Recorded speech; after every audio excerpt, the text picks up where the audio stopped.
Você já imaginou ficar sozinho em um lugar escuro, onde parece que alguém está te observando o tempo todo, mas quando você olha, não há ninguém lá? Ou talvez você tenha ouvido sons estranhos à noite, e, por mais que tentasse explicar, algo te dizia que não era normal. Pois é, existem histórias reais, assustadoras, que acontecem em lugares que você nunca imaginaria. E hoje, vamos viajar por essas histórias de arrepiar. Histórias de lugares assombrados, objetos amaldiçoados e encontros com o desconhecido, que vão fazer você duvidar até do que vê com seus próprios olhos. Eu sei, pode parecer apenas um conto de fadas assustador, mas o que se esconde por trás dessas histórias é mais aterrorizante do que você pensa. E, acredite, tudo o que vamos contar aqui aconteceu de verdade. Então, pegue um cobertor, se aconchegue e prepare-se para mergulhar em um mundo onde a realidade e o sobrenatural se encontram de maneiras que você nunca imaginou. Está preparado? Porque o medo já chegou. O enigma do Beco Sombrio. A cidade nunca dormia, mas, ultimamente, algo sombrio parecia espreitar suas esquinas mais silenciosas. Um beco específico, escondido entre prédios antigos e sujos, começou a ganhar uma fama assustadora. Era um lugar que, até os mais corajosos evitavam após o anoitecer. As luzes dos postes ao redor piscavam de forma irregular, e um silêncio opressor dominava a área, interrompido apenas por ruídos inexplicáveis. Relatos começaram a surgir. Entregadores, moradores e até sem-teto falavam sobre uma criatura que rondava o beco. Alguns descreviam uma sombra gigante, que parecia mover-se como se estivesse viva. Outros diziam ter ouvido rosados profundos, acompanhados por olhos brilhantes que atravessavam a escuridão como lâminas. Muitos desaparecimentos ocorreram, e as poucas vítimas que sobreviveram juravam nunca mais pisar naquela área. Seus relatos eram confusos, mas aterrorizantes. Arranhões nas paredes, um fedor pútrido e uma sensação de ser observado, mesmo quando o beco parecia vazio. A polícia, inicialmente, tentou investigar. Lanternas tremulantes iluminavam as paredes grafitadas, e o som de botas ecoava pelas vielas. Mas logo os próprios oficiais começaram a evitar o local. O último relatório oficial dizia que não havia evidências concretas. Isso só aumentou a tensão. Boatos se espalharam como fogo.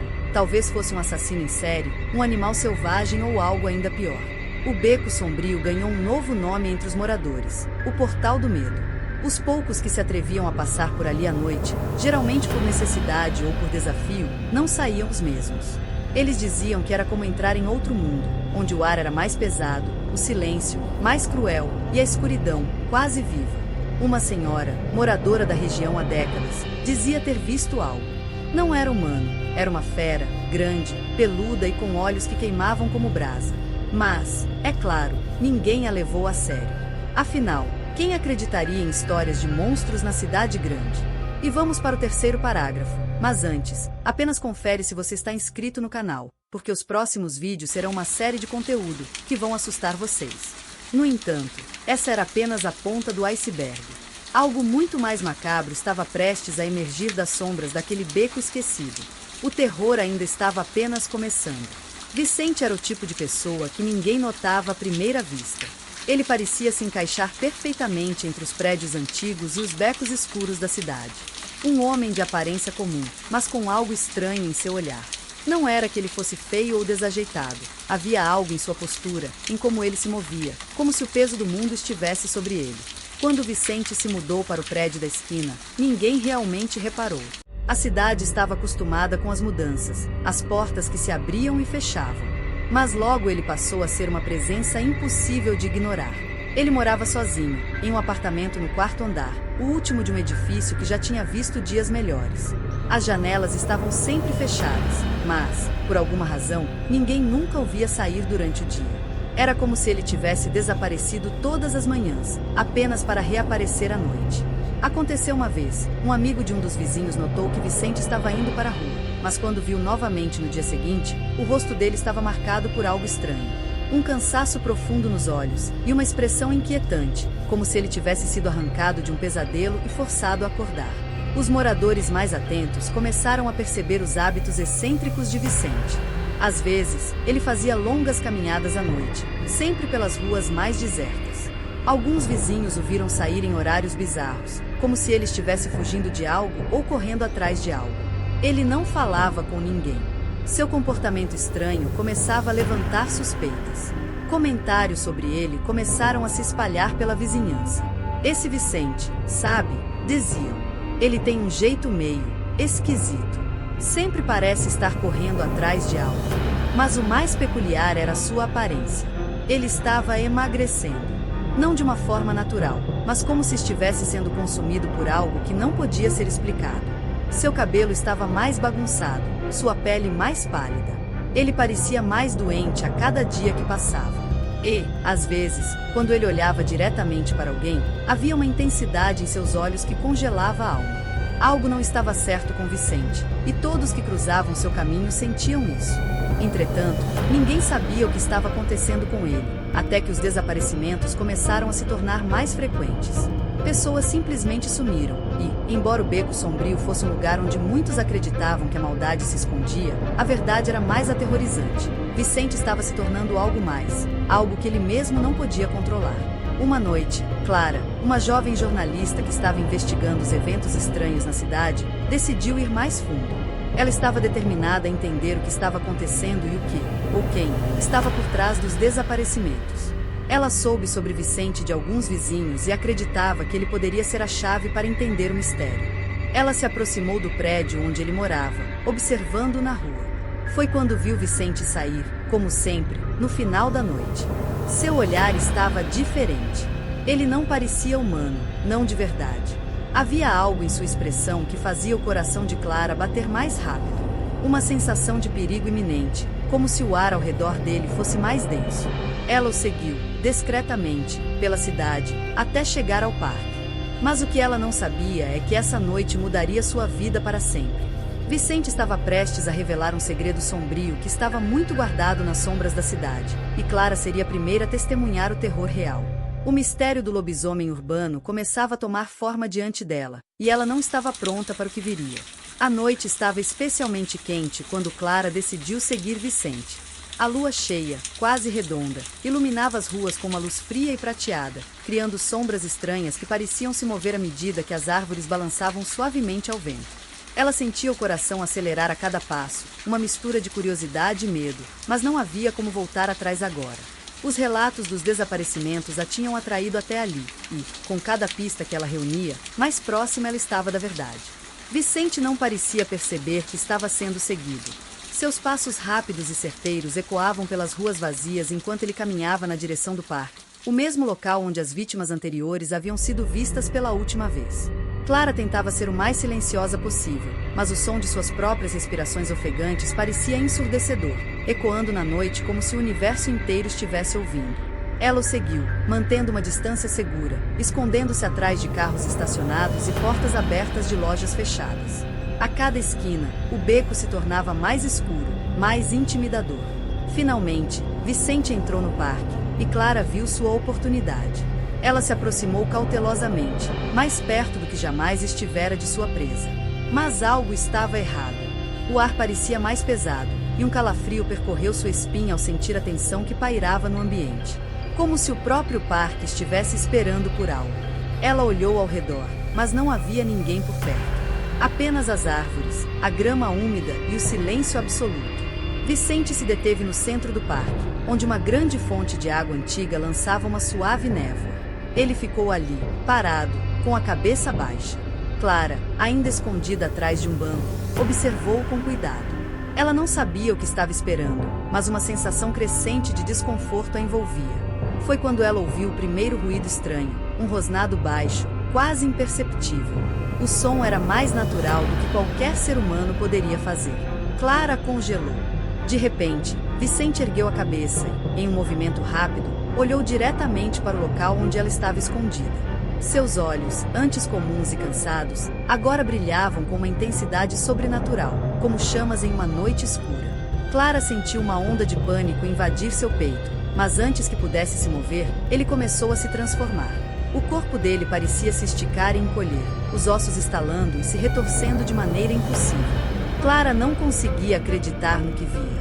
Vicente, o homem quieto e reservado, estava se transformando diante de seus olhos em algo monstruoso.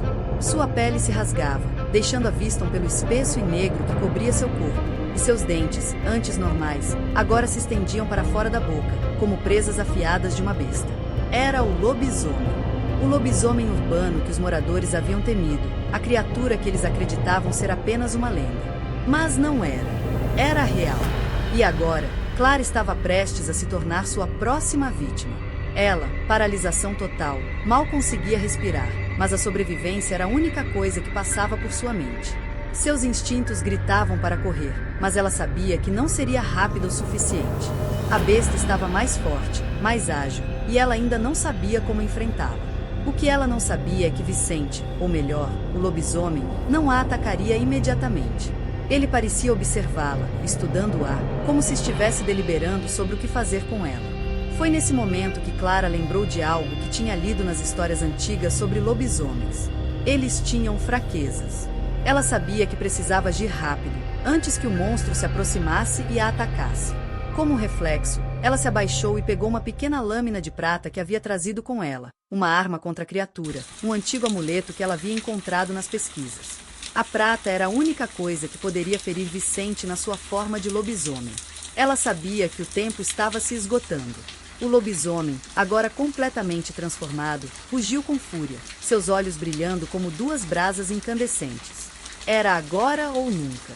Clara não pensou mais, apenas correu na direção dele com a lâmina erguida.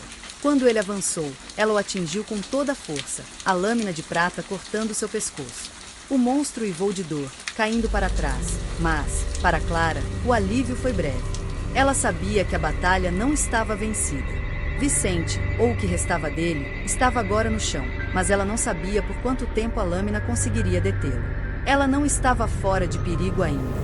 Clara mal conseguia respirar enquanto observava o lobisomem agonizando no chão. O sangue negro que escorria de sua pele era denso, como se estivesse sendo drenado da própria vida da criatura. Mas ela sabia que aquele não era o fim. O lobisomem ainda se contorcia, seus músculos se movendo de maneira grotesca sob a pele rasgada. Ela sentiu uma dor profunda no peito, não apenas pelo medo, mas também pela compaixão que surgia repentinamente dentro dela. Antes que ela pudesse tomar outra atitude, Vicente, ainda em sua forma monstruosa, emitiu um som que não se assemelhava a nada humano. Um grunhido de desespero, de dor e de súplica. Ele olhou para Clara com aqueles olhos agora inconfundivelmente humanos, e foi nesse momento que ela percebeu que ele estava consciente.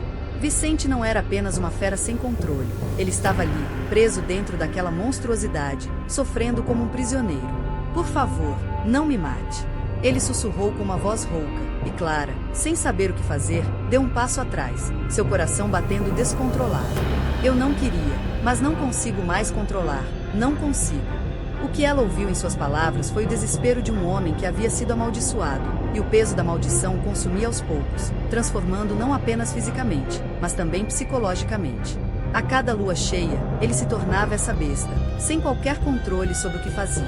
Durante dias ele ficava trancado, lutando contra a transformação, mas era inútil. Era como se o destino tivesse escolhido para viver essa tortura interminável. Clara ficou paralisada. A espada de prata ainda estava em suas mãos, mas agora não tinha mais certeza de como usá-la.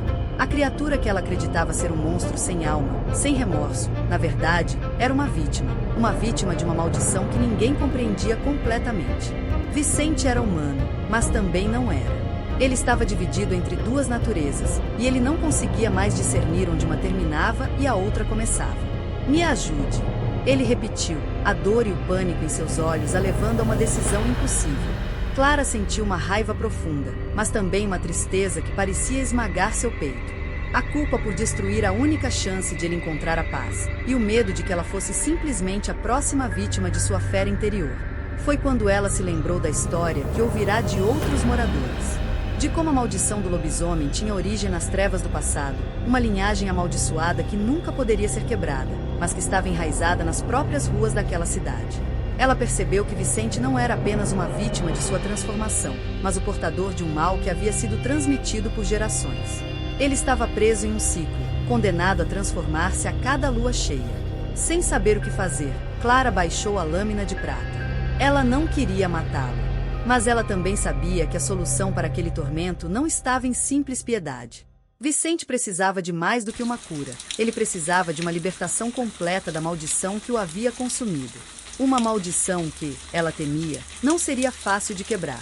O que ela descobriu naquela noite era algo muito mais profundo e sombrio. Mas então, Vicente, com um esforço visível, começou a se arrastar para mais perto de Clara. Ele estava fraco, sua transformação começava a se desvanecer aos poucos, mas ela sabia que ele não poderia durar muito assim. A maldição ainda o possuía. Ela precisava agir rapidamente, antes que ele voltasse a se transformar por completo. Me ajude, por favor. Vicente sussurrou novamente, e o olhar em seus olhos, já tão humanos, revelou o medo de um homem que sabia que sua própria existência estava condenada. Clara hesitou por um momento. Ela sabia que o perigo não tinha acabado, mas, ao olhar para aquele homem, ou o que restava dele, a verdade se fez clara. Não era apenas ele quem estava amaldiçoado. A cidade, com seu silêncio denso e seu medo, também estava presa. A maldição se alastrava mais rápido do que ela imaginava, e talvez, para que a paz voltasse, ela precisasse fazer algo mais radical. Antes que pudesse tomar qualquer decisão, Clara ouviu um som ao longe, uma sirene de polícia se aproximando. O tempo estava se esgotando. Ela olhou para Vicente, agora caído, suas forças quase esgotadas, e sabia que ele não poderia ser salvo daquela forma. A única maneira de terminar o que tinha começado seria interromper a maldição de uma vez por todas, sem deixar que ela se perpetuasse. Ela deu um último olhar para o homem transformado, em um impulso, pegou o amuleto de prata, quebrando-o ao meio. Vicente, ao ver o gesto, abriu a boca como se fosse protestar, mas não teve tempo. Uma onda de energia escura envolveu o parque, como uma tempestade que se formava do nada. O ar ficou denso, quase irrespirável. A luz da lua se apagou, e a cidade inteira parecia tremer sob o peso da maldição sendo quebrada. Vicente, antes de cair em um sono profundo, olhou para Clara, com um último sorriso triste. A criatura que ele tinha se tornado estava desaparecendo junto com sua alma. O que restava era um homem perdido, cujos ossos e sangue haviam sido tomados por forças além de seu controle. A batalha estava acabada, mas a cicatriz que a cidade carregaria seria eterna. A cidade parecia silenciosa, mas havia algo diferente no ar, uma tensão que estava prestes a explodir. A manhã seguinte chegou, mas a sensação de pavor não se dissipou. Clara, exausta e chocada, ainda estava no parque, com a visão do corpo de Vicente em sua mente. Ela sabia que não podia contar o que havia acontecido. As autoridades não entenderiam. Eles viriam apenas o cadáver de um homem comum, com marcas de luta, e nada mais. O lobisomem que ela havia enfrentado parecia não existir. Mas, em sua mente, ela sabia o que tinha acontecido. A maldição tinha sido interrompida, mas não sem consequências. Ela voltou para sua casa, mas a cada passo que dava pelas ruas da cidade, algo parecia diferente. As pessoas, que normalmente andavam apressadas, pareciam agora mais distantes, mais temerosas. Olhares furtivos, como se soubessem, mas não quisessem falar. Clara sentia que algo estava se espalhando, uma inquietação sutil que se instalava em cada esquina, nas praças, nos bares, nos prédios. A cidade, que até então parecia tranquila, agora carregava uma sombra, uma presença invisível que ninguém sabia identificar, mas que todos podiam sentir. O que Clara descobriu naquele parque, naquela noite de caçada, não era apenas a história de Vicente.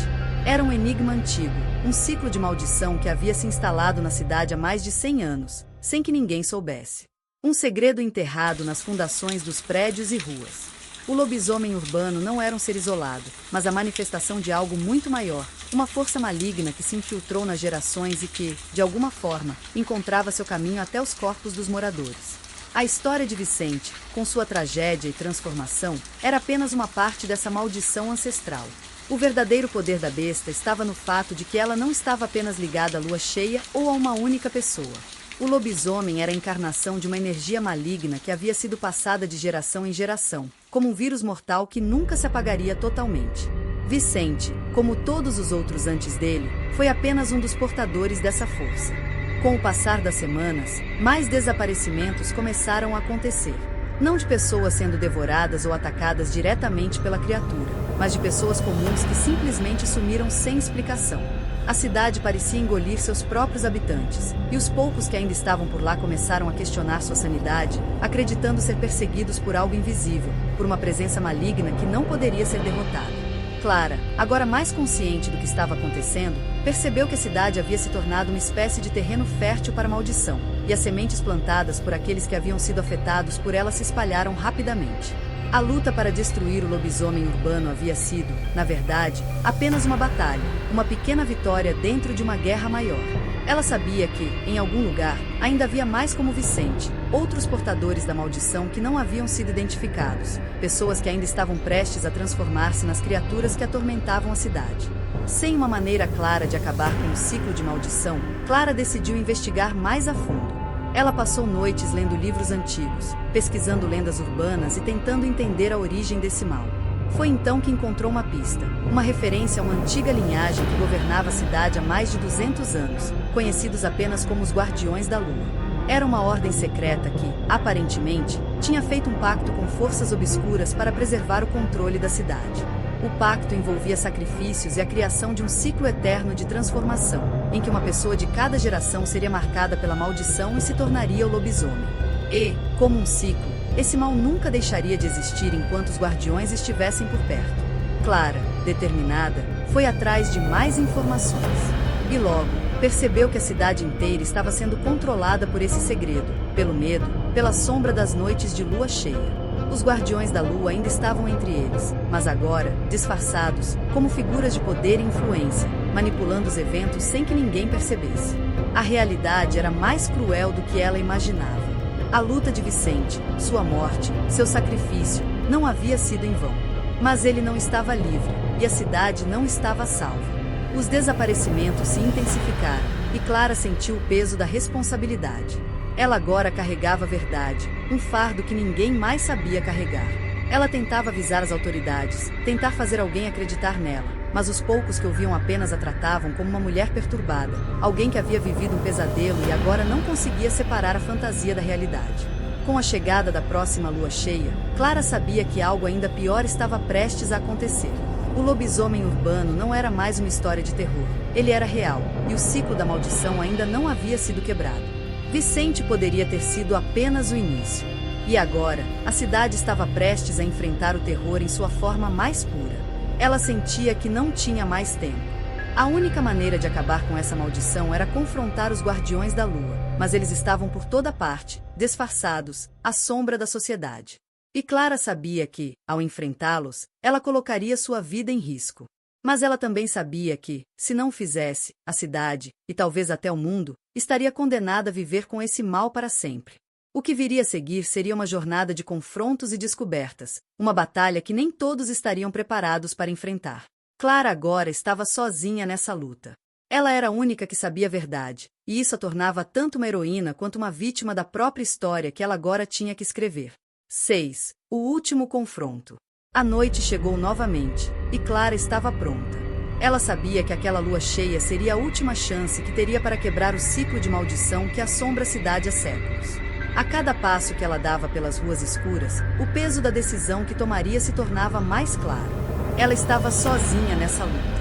A cidade já havia se esquecido dos desaparecimentos, dos monstros e das histórias antigas. Mas Clara não podia esquecer. Não podia fechar os olhos para a verdade. Ela sabia que os Guardiões da Lua estavam por trás de tudo, uma organização secreta, manipuladora, que fazia sacrifícios para manter a cidade sob seu controle.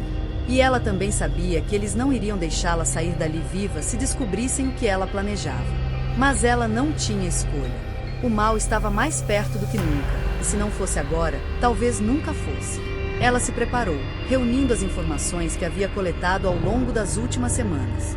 Encontrou os nomes dos membros dos Guardiões, pessoas influentes da cidade, escondidas à vista de todos. Eles eram políticos, empresários, líderes de comunidades. Todos com um poder imenso, mas todos conectados a uma rede secreta, uma rede de terror e controle. Clara sabia aonde deveria ir. O antigo salão, a mansão escondida nas colinas, era o coração dos Guardiões da Lua. Ali, eles realizavam seus rituais, e ali ela encontraria o líder, o ser que havia mantido a maldição viva, e talvez, a única pessoa que pudesse acabar com tudo isso. Mas, ao se aproximar da mansão, Clara sentiu uma presença. Não era apenas o medo. Era como se a própria casa estivesse viva, sentindo sua aproximação. As árvores que cercavam a mansão balançavam violentamente, como se curvassem para ela. O vento uivava com uma força assustadora, e Clara sabia que a noite seria longa. Ela entrou furtivamente pela lateral da mansão, evitando ser vista pelas patrulhas que circulavam nos jardins. Cada passo que dava dentro da casa aumentava a sensação de que estava sendo observada. Os corredores eram sombrios, com tapeçarias antigas nas paredes e quadros de pessoas que pareciam seguir com o olhar. A mansão exalava um cheiro de mofo e algo mais, algo sufocante e estranho. Clara não sabia o que esperar, mas sentia que estava mais próxima de resolver o mistério. Ela avançou, silenciosa, até uma grande sala no fundo da mansão, onde uma grande mesa de madeira estava disposta com velas acesas e símbolos antigos gravados no chão. Era ali que o ritual aconteceria.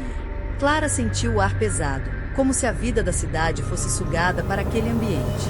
Quando ela entrou na sala, viu as sombras que se moviam ao longe. Os guardiões estavam reunidos, seus rostos encobertos por capuzes escuros. Eles estavam prontos para começar. O líder dos guardiões, um homem de idade avançada e postura imponente, estava no centro, de frente para um altar improvisado. Ele ergueu as mãos para o alto, recitando palavras que Clara não conseguia entender. Ela estava prestes a ser descoberta. Era agora ou nunca. Você não deveria estar aqui. A voz dele foi como um trovão, ecoando pela sala. Clara olhou fixamente para o líder, suas mãos já suadas em torno da lâmina de prata. Ele sabia exatamente quem ela era. Não havia mais espaço para hesitação. Ele avançou em sua direção com uma velocidade surpreendente, seus olhos brilhando com poder sobrenatural. Clara, com o coração disparado, avançou para atacá-lo, mas antes que pudesse atingir o líder, um dos guardiões atirou contra ela. O impacto foi brutal, mas Clara usou toda sua força para empurrar o homem para o lado, pegando a lâmina com ambas as mãos e atacando sem piedade. O guardião caiu no chão, mas o líder a encarava com um sorriso cruel. Você realmente acha que pode destruir tudo isso? Ele zombou. Você acha que pode apagar séculos de poder e controle com uma lâmina enferrujada? Clara estava exausta, mas não podia parar. Ela sabia que o mal não poderia ser deixado intacto. E, naquele momento, ela lembrou do amuleto de prata que usou para derrotar Vicente. Talvez a chave para tudo fosse ali, nas histórias esquecidas. O líder, vendo a dúvida nos olhos de Clara, sorriu novamente, como se tivesse lido seus pensamentos. Você não entende ainda, não é? A maldição não é apenas sobre lobisomens. Ela é sobre controle, sobre o que as pessoas estão dispostas a sacrificar para manter o poder. Vicente foi apenas uma peça do jogo. E agora, você também é. Com isso, o líder ergueu a mão, e uma onda de energia escura surgiu de suas palmas, atingindo Clara com força. Ela caiu no chão, sem conseguir respirar, a sensação de sufocamento a dominando. Mas ela sabia que não podia desistir. A batalha final ainda não havia terminado. Com um esforço sobre-humano, Clara se levantou, a lâmina de prata agora brilhando em suas mãos. Ela não ia permitir que o ciclo continuasse. Ela havia visto o mal, enfrentando-o e agora sabia que a única maneira de quebrá-lo seria confrontando-o diretamente. Em um movimento rápido, Clara se lançou contra o líder. Ele tentou bloquear seu ataque com as mãos, mas a lâmina cortou sua carne, e com um grito de dor, ele caiu. O poder dele começou a desaparecer, e as sombras ao redor da sala começaram a se dissipar. O ritual havia falhado. A maldição estava sendo quebrada. A mansão começou a tremer violentamente, como se estivesse desmoronando ao redor deles. Clara não sabia quanto tempo ela tinha, mas sabia que não podia parar. Com uma força renovada, ela avançou contra os outros guardiões, que tentavam fugir, mas a energia escura que havia o sustentado se esvaiu rapidamente. Quando o último guardião caiu, Clara sentiu o silêncio tomar conta da mansão. Não havia mais sombras, não havia mais energia maléfica. A cidade estava livre, mas a um custo alto. A luta de Clara havia terminado, mas o que ela não sabia era que, às vezes, o mal nunca desaparece completamente. Ele apenas aguarda, escondido nas sombras, pronto para retornar. Mas, naquele momento, Clara sabia que havia feito a coisa certa. Ela havia quebrado o ciclo. Enquanto o sol nascia, Clara olhou para a cidade. Ela sabia que, embora o mal tivesse sido derrotado, ela seria a única a carregar esse segredo. Mas, por agora, a cidade estava livre. Obrigado por ter assistido até aqui. Não esqueça de se inscrever no canal para continuar recebendo os próximos conteúdos.